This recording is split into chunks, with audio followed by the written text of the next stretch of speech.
হয় এওডিএফ দলত এক মুখ্যম আঘাত বুলি ক'ব লাগিব জেহাৰুল ইছলামে ইতিমধ্যে যি যুৱ মৰ্চাৰ সভাপতিগৰাকীয়ে ইতিমধ্যে পদত্যাগ কৰিলে মই তেখেতৰ ঘৰত উপস্থিত হৈছোঁ আৰু কিছু কথা জানিবলৈ চেষ্টা কৰিম মোক কেমেৰা সহযোগী নিকুঞ্জক এফালৰ পৰা দেখুৱাই যাবকৈ অনুৰোধ জনাইছোঁ এই ধৰণে জেহাৰুল ইছলাম কিছু সময় আগতে ঘৰত উপস্থিত হৈছে আৰু তেখেতৰ কিছু আমি মনৰ বতৰা ল'বলৈ চেষ্টা কৰিম আৰু ইতিমধ্যে তেখেতে কিছু সময় পিছতে হয়তো কংগ্ৰেছ দলত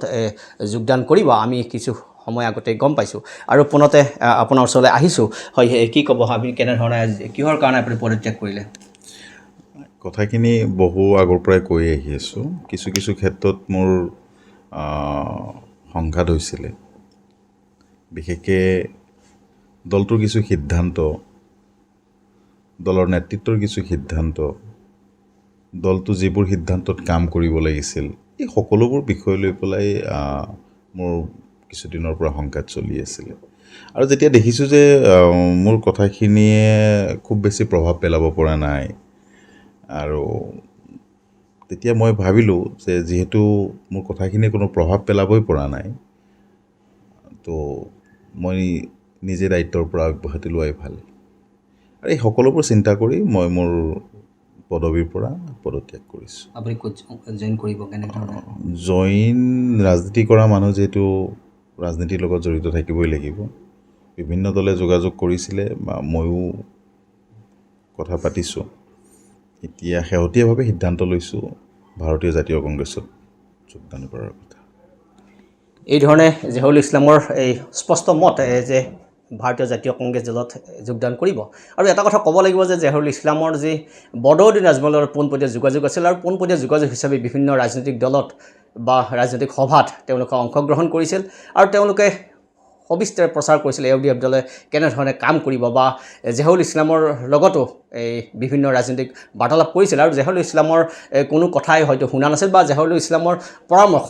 যি য়ং ব্ৰিগেডৰ পৰামৰ্শ হয়তো বদৰুদ্দিন আজমল বাহিনীয়ে হয়তো গ্ৰহণ কৰা নাছিল আৰু পুনতে মই যাম তেখেতৰ কথা আৰু কিছু কথা ল'বলৈকে চেষ্টা কৰিম আপোনাৰ যিহেতু বদৰুদ্দিন আজমলৰ পোনপটীয়া যোগাযোগ আছিলে আপুনি বিভিন্ন ৰাজনৈতিক সভাত আপুনি অংশগ্ৰহণ কৰিছে আপুনি বক্তব্য ৰাখিছে তৎসত্ত্বেও আপোনাৰ কথা কিয় নৰজিল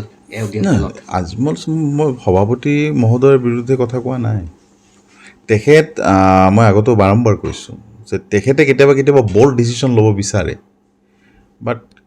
তেখেতো কেতিয়াবা কোনোবাখিনিত মজবুৰ হৈ যায় ল'ব নোৱাৰে কিছু ব্যক্তি আছে যিসকল ব্যক্তিৰ বাবে তেখেতে সিদ্ধান্ত ল'ব নোৱাৰে আৰু সেইসকল ব্যক্তিয়ে দল আৰু দলৰ সভাপতি মহোদয়ক সময়ে সময়ে বিপথ পৰিচালিত কৰি আহিছে যাৰ কাৰণে দলটো আজি জনমানসত হেয় প্ৰতিপন্ন হৈছে আৰু মানুহৰ মনৰ পৰা দলটোৰ প্ৰতি যি আস্থা বিশ্বাস ভাল পোৱা এই সকলোবোৰ লাহে লাহে ম্লান হ'ব ধৰিছে দলটোৰ জন্মৰ যিটো পটভূমি দলটো যিবোৰ বুনিয়াদী সিদ্ধান্তক লৈ জন্ম হৈছিলে মানুহে যিটো সংগ্ৰামী সত্তাক লৈ দলটোক জন্ম দিছিলে কিছু ব্যক্তিয়ে অকল ব্যক্তিগত স্বাৰ্থৰ কাৰণে এই সকলোবোৰ সিদ্ধান্তৰ পৰা দলটোক আঁতৰাই আনিছে যাৰ কাৰণে মানুহ বিক্ষোভ দলটোৰ প্ৰতি বিক্ষোভ আৰম্ভ হৈছে আৰু এই সকলোবোৰ কথা দলৰ মজিয়াত সময়ে সময়ে কৈ আহিছিলোঁ আমাৰ কথাবোৰ গুৰুত্ব দিয়া নাই যাৰ কাৰণে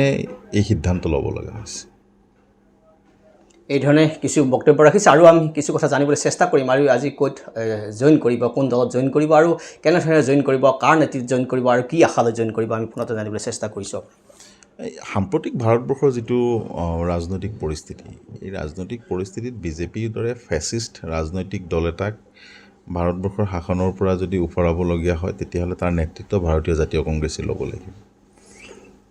আৰু যিমান সোনকালে বিজেপিক ভাৰতবৰ্ষৰ পৰা উৎখাত কৰিব পৰা যায় অসমৰ পৰা উৎখাত কৰিব পৰা যায় সিমানেই দেশ তথা ৰাজ্যখনৰ বাবে মংগল দেশৰ সংবিধান দেশৰ স্বকীয়তা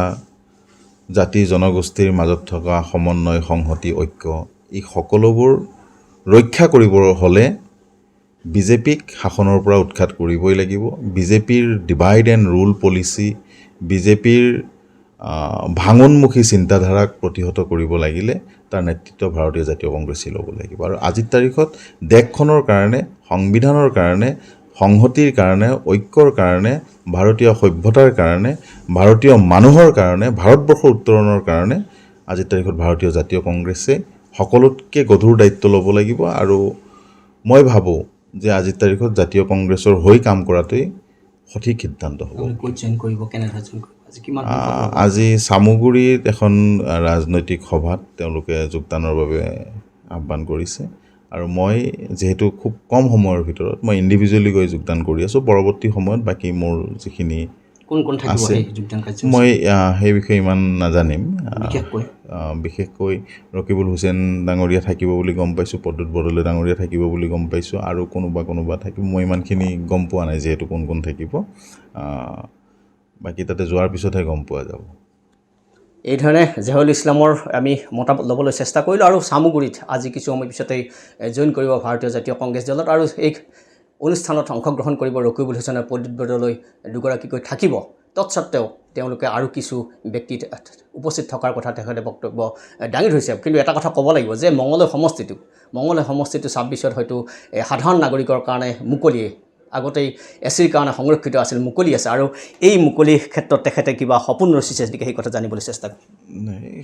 ৰাজনৈতিক চিন্তাধাৰা হ'ব চামগুৰিৰ যি জইনিং হ'ব জইনিং প্ৰগ্ৰেমটোত জাতীয় কংগ্ৰেছ অসম প্ৰদেশৰ বিভিন্ন পৰ্যায়ৰ নেতৃবৰ্গ থাকিব মই এতিয়ালৈকে যিহেতু মই একেবাৰেই নতুন বুলি ক'লেও ভুল হ'ব যিহেতু মই যোগদানেই কৰা নাই গতিকে তেওঁলোকৰ সভাখনত কেনেকৈ এৰেঞ্জমেণ্ট কৰিছে কোন থাকিব কোন নাথাকিব এই বিষয়ে মই বহুত বেছি চিয়'ৰ নহয় তথাপিতো মই বিশ্বাস দলৰ যিসকল নেতৃস্থানীয় ব্যক্তি তেওঁসকল থাকিব ৰকিবুল হুছেইন ডাঙৰীয়া থাকিব যিহেতু চামগুৰি আৰু নগাঁৱৰ প্ৰদ্যুৎ বৰদলৈ ডাঙৰীয়া থাকিব প্ৰদেশ কংগ্ৰেছৰ সভাপতি মহোদয় থাকিব বুলি বিশ্বাস কাৰ্যকৰী সভাপতি মহোদয় থাকিব বুলি বিশ্বাস দলৰ বিধায়কসকল কোন থাকে মই নাজানো বাকী মঙলদৈ সমষ্টি দীৰ্ঘদিন সমষ্টিটো সংৰক্ষিত হৈ আছিলে আৰু এতিয়া যিহেতু সংৰক্ষণমুক্ত হৈছে বাকী মঙলদৈবাসী ৰাইজৰ উৎসাহ আছে উদ্দীপনা আছে দলগাঁওবাসী ৰাইজৰ উৎসাহ আছে উদ্দীপনা আছে কাম কৰিম দৰঙত 3টা সমষ্টি আছে 3টা সমষ্টি কেনেকৈ জাতীয় কংগ্ৰেছ দলক জিকাব পাৰি তাৰ কাৰণে দিনে নিশাই কাম কৰিম লগতে দৰঙৰ বাহিৰতো যিবোৰ সমষ্টিত জাতীয় কংগ্ৰেছ জিকাব লাগিব 126টা সমষ্টি আছে য'ত কাম কৰাৰ সুবিধা পাওঁ ত'ত কাম কৰিম কিন্তু দৰঙৰ 3টা সমষ্টিত স্পেচিয়েলি কাম কৰিম এইধৰণে দৰঙৰ যি য়ং ব্ৰিগেড বুলি ক'ব লাগিব AUDF দলৰ যি যুৱ মৰ্চাৰ যি সভাপতিগৰাকী আছে তেখেতৰ মনৰ কথা ল'বলৈ চেষ্টা কৰিলোঁ আৰু কিছু সময় পিছতেই চামগুৰিত এক বিশাল সভাত ভাৰতীয় জাতীয় কংগ্ৰেছ দলত জইন কৰিব জেহুল ইছলামে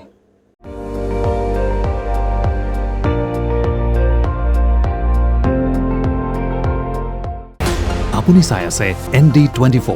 সৰ্বশ্ৰেষ্ঠ নহয় সৰ্বোত্তমৰ দৌৰ